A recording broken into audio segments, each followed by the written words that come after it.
We are recording. How you gentlemen doing this evening? I'm doing fine. That's wonderful. That's wonderful. And can I have you individually state your names, Mr. Norman, if you go first, please? All right, I'm Norman J. Osborne with an E. Okay. All right. My And- brother Nathan spells his name without an E. Okay. At the end, Osborn, Osborne. I put an E on my name in school, and I think I did it more just to be me. Okay.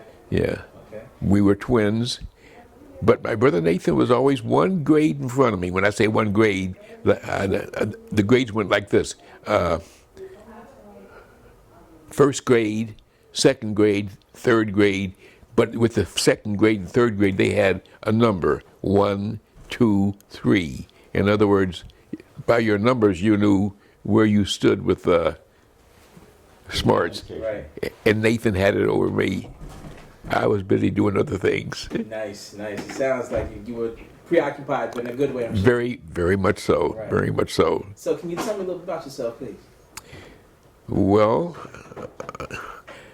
at the age I am now, I'm 92. Never thought I'd see this type of age for me or my twin brother. And Nathan and I are the last surviving members of the original family. Okay. We came from a family of 12, Nathan? 12. My mother was married first to a man named Mr. Scott, and she had 4 children, all sons. My father was married to a woman, and he had 2 girls and 2 boys. No, wait. 2 girls, 2 boys. Two girls and 2 boys, yes. Jimmy? William.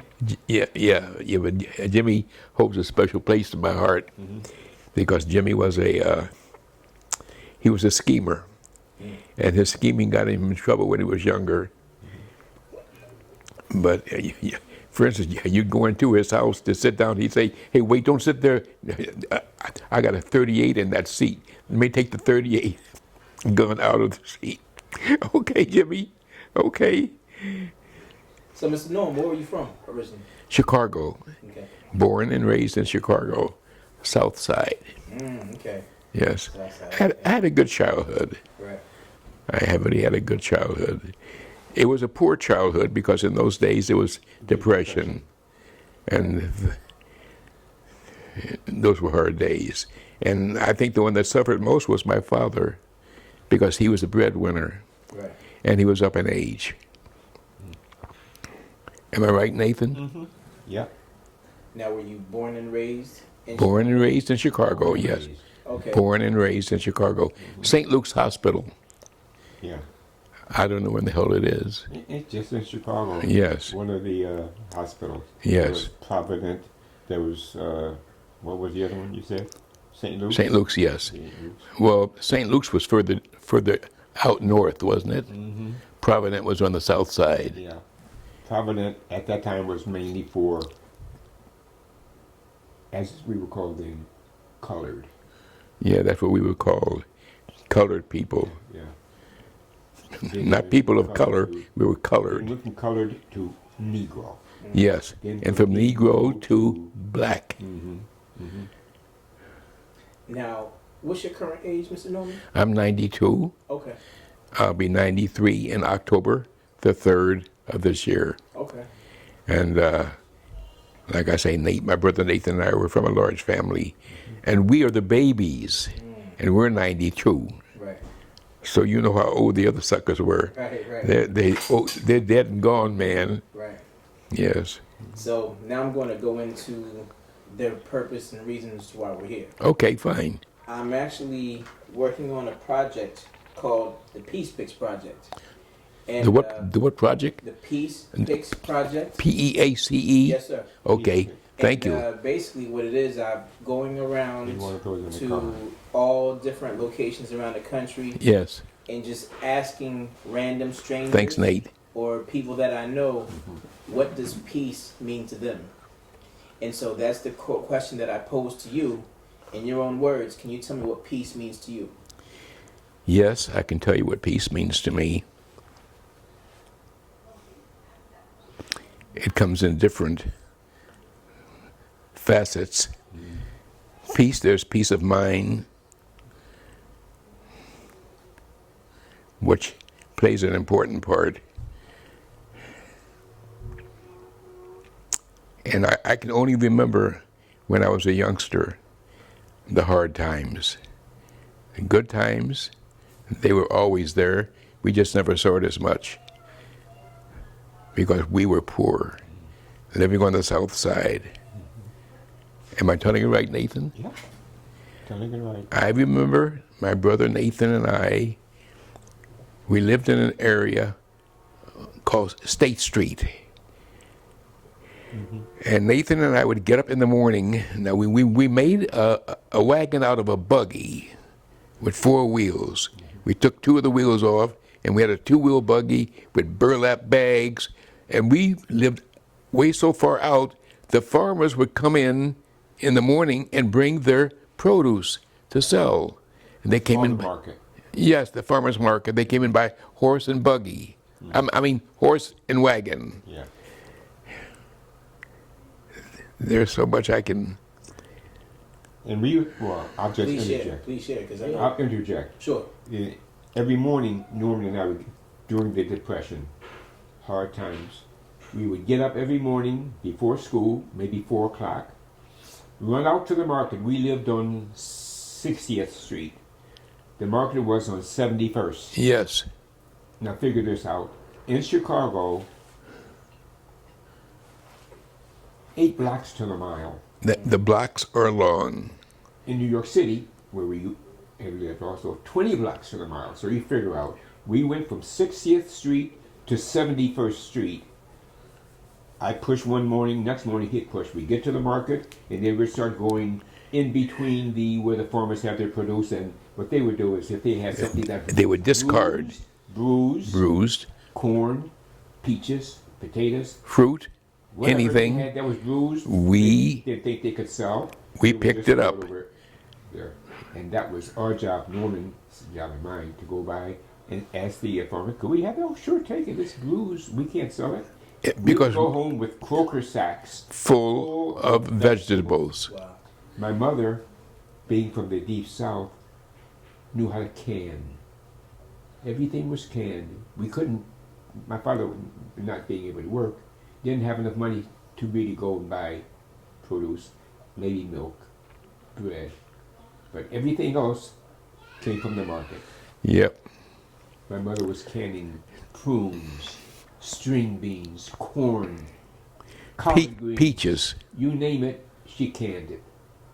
And we lived at 6011 South. It was a cold water flat. Yeah. And when I say cold, I mean cold water, Yeah. no hot water.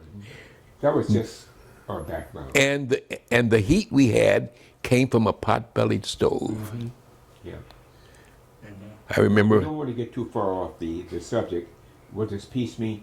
Can I interject this? Sure, yeah. What peace means to me is peace in the family. This is something that we never quite had all the time. Norman and I have been at odds with each other at times, and now we're at peace. There's no more arguing, no more squabbling. Yeah, we can live a decent life Yeah. and have money to do it with. Peace to me Yeah. means peace in the family, Beautiful. so that everyone is on the same. What do you say? Same We're all level. agreeing. Same level. Yeah, yeah. So, Mr. Norm, how about you? What does peace mean to you? The same as my brother. Of course, I always thought that being 15 minutes older gave me privileges over my brother. Bull crap. It didn't. I learned a long time ago that you have to give and share. You just can't say this is mine or that's mine. And especially if you're poor. I mean, I remember Nathan and I wearing clothes that belonged to my older brothers. Am I right, Nathan? Right. Had a brother named Sherman who could sew his ass off. He knew how to sew. And he would cut, and in those days, the men wore their pants way up here. Am I right, Nate? Yep. We had suspenders, but how can I say it?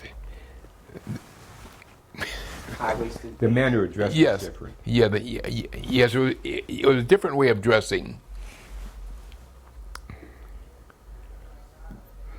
Men normally wore shoes, and on top of the shoes they had something we call spats, S-P-A-T-S. Okay. It was a covering that they would put over the shoe, like a cloth covering. To dress up the shoe. Yeah. Okay. To dress it up. Now let me ask both of you this: Yes. is there anything that you do on a daily basis to ensure that your peace isn't interfered with or interrupted? And this is for either one of you, or both of you, actually. Anybody can go first. Go on, Norm. You want to go? Yes, I will. Is there anything we do? Yeah, because I know some people, like I spoke to a gentleman a couple weeks ago, he said that each morning before he wakes up, he goes to meditate for at least 10 minutes. He meditates. Yes, and Yes. that's what helps him Yes. to ensure he starts off his day as peaceful as he can, and then that carries on throughout the remainder of the day. Well, let me say it like this. When I was a child, I lived in a kid's world. My father and mother took care of us, and Nathan and I, it was fun time. And we were poor as all get out. Everything we had was hand-me-downs. When we would get shoes, we'd get shoes that were given to us by the welfare department. And welfare shoes looked the same all over Chicago as any other shoe, but you know it's from welfare. Am I right, Nate? I don't know. You have a better memory about that than I do. I don't remember that. You don't? I really don't. I just remember harmony at home. My father was the final word. And he didn't run a tight ship. You know, I mean, there's no such thing as you can't do this and can't do that. We all sat down at the table. I'll never forget this. This is something that's always stuck in my mind. My mother never sat down at the table. She was busy serving. And I remember some of the older brothers that we had, Roscoe, Raymond, Sherman.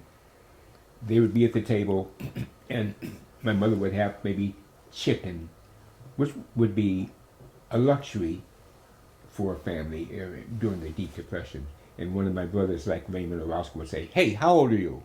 And I'd say 3. Too young for that chicken. Boop! Got it. Yep, they lorded I it remember over that. us. I remember that. You remember that, Nathan? I do remember that. It didn't take anything away from me. It was just that was the way we were brought up. There was no harm done. Maybe, so I'm thinking maybe when I get older and I have some younger siblings, then I can do the same thing. Right. But that was the way it was. You took each day as it came, and that was it. It was a happy family for me. Yeah, we did have a happy family. Yes, we did. And I remember pardon me, Go ahead, Nate. come Christmas time, we would get maybe an apple apiece. That would be our Christmas present. And we treasured that, just waiting for it, because there were no toys. Can you I beat mean, that? toys An apple, an apple. Yeah. We would make ourselves. We never got toys. Yeah. My friends had toys, and if Nathan and I wanted to ride a bicycle, Oh, we'd yeah. go to our friends that had the bikes. Oh, yeah. We'd ride the bikes. Other than that, it was a hell of an existence. But it was a happy family. It was. It was. And that to me was, when I'm looking back on it, that was peaceful. Nice. That was peaceful. So how about you, Mr. Noam? Was there anything that you do? Like, because that sounds like memories of the peaceful times, the harmony in the younger years Yes. brings your brother peace. Would you say you share that same Yes, sentiment? yes, the same feelings. But I had so many older brothers. Like my mother was married, and she had 4 children, 4 boys. My father was married before he met my mother, and he had 4 children. That was 8. And then the 2 of them had 4 between them, and Nathan, Norman, Ramona, and Henry. There were 12 of us in one house. Wow. Well, those were hard days. The house then was in a 5-bedroom a 5-bedroom apartment, though. That was in Chicago. Right. Homes then were big. Right. Apartments were big. I remember when My wife and I were in New York City, and her brother Harry went to move.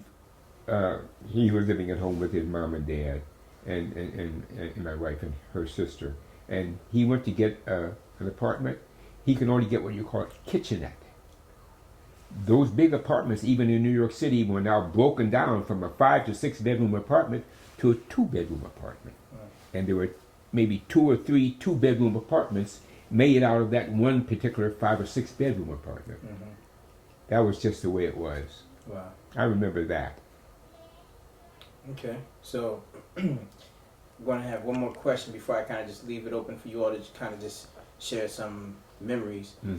Is there, and this is for both of you, is there anything that you would do to ensure that your peace is not interrupted or interfered with? Well, I certainly wouldn't do anything drastic, because as a child, we went along with what was said to us to do and what we had to do. Well, But, let me ask you this. yes, go ahead. Sorry to interrupt, but it doesn't necessarily have to be involving childhood. I mean, today, as a 92-year-old man, is there anything that you do to ensure that your peace isn't interrupted? Well, I'll tell you what would ensure me having an uninterrupted day: having a good job, going to work, bringing home money, and giving to my mother and father. And I took pride in doing that. Money in those days was hard as hell to come by. A penny, man, was worth something. We dealt in pennies. And I'll never forget the time that my mother sent me to the store to get some kind of, we'll say, a cleanser, a powdered cleanser. And the name of the powdered cleanser was Gold Dust Twins. They were a picture of 2 people of color, children, on the box. And I'll never forget, that box cost 10 cents. And I tried to do something to the box in order to see if I could get a nickel without my mother knowing. In other words, I was trying to get money that she had given us to buy something, but we bought we'll say, a cheaper box of cleanser. But you know what, Nathan, I'm sure Nathan will say the same thing.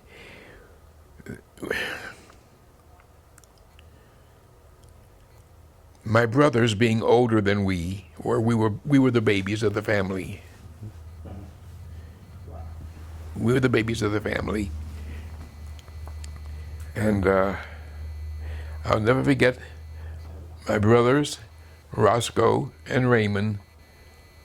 They worked on the road. In other words, they worked for the New York Central Railroad as waiters. Am I right, Nathan? Yep. There's a point I'm trying to bring out, and I can't remember it. Raymond had a run from Chicago to California. Yes. Roscoe never had a run, I'm not too sure. Sherman was more of a local person. He got into photography early in life, and that sort of stuck with him. Yeah, he made a fairly decent living too. Yeah. Pretty girls, pretty women. Yeah. Let me ask a question. What was the question that you had? The question I was asking was, what would you do to ensure that your peace wasn't interrupted or interfered with? Well, I gave the answer. A part of the answer was to have a good job. So that brought you peace, or up until your retirement? Yes.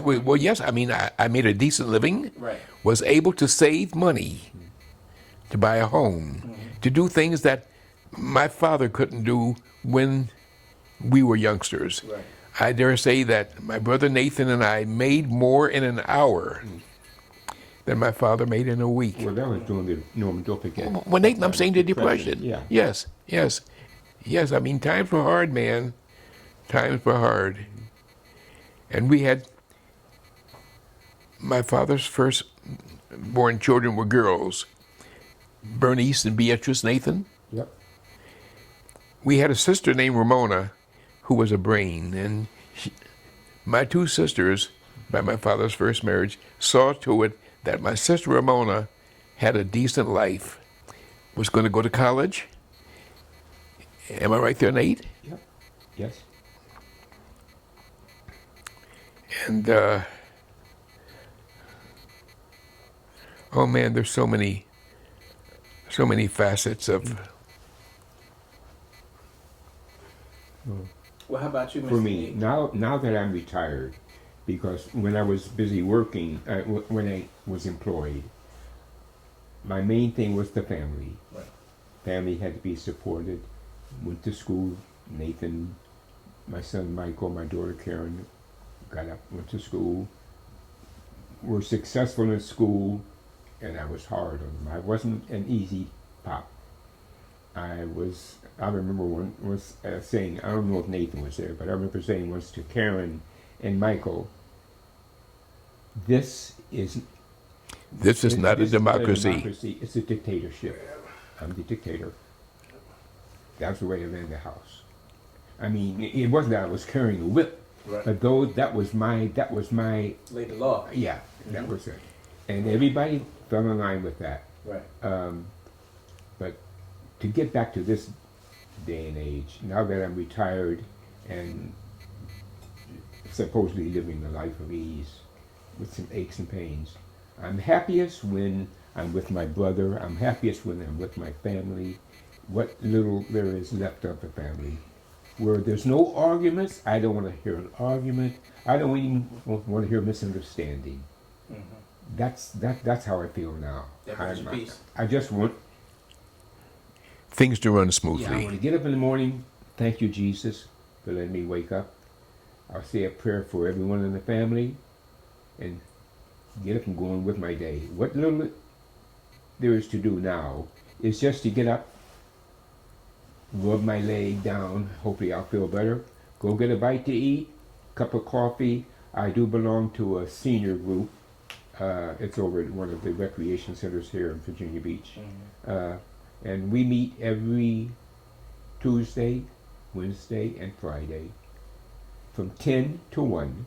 And it's just a way of getting out of the house, socializing with people our age, Mm-hmm. and sometimes a lot younger. I'm sure.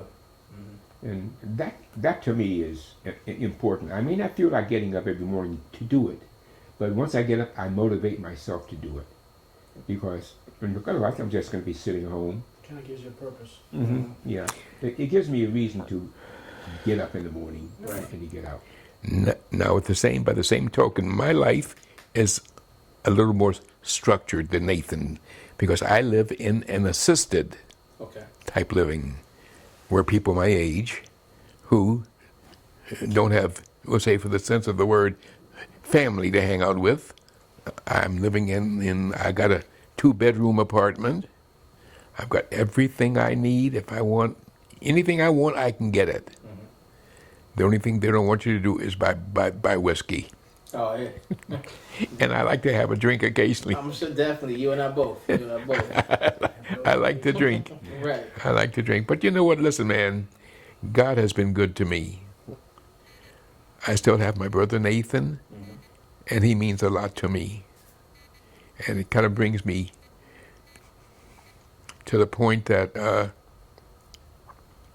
I get very sentimental, because he's all I have left in family. Whereas before we had 12 brothers and sisters, everybody dog eating dog and what have you. I remember Nathan and I, in the mornings when my brother Raymond would come home drunk and Roscoe would come home drunk, they'd take off their clothes and hang the pants up, and all the change and money would drop out of their pockets onto the floor or onto the couch. Nathan and I were like leeches, That's man. what you do as kids. Yes. Well, we wanted the money, Yeah. you know, and it meant something Right. in those days to us. I'll never forget one day, this is a funny story. My brother Raymond worked on the road, and I don't know if Roscoe did or not. I'm not quite sure. No. They got into an argument about who could run the fastest.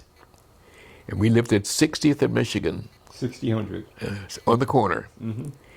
First floor. And Raymond and Roscoe were going to get out there, both of them drunk as all hell, going to run a race to see who could be the fastest.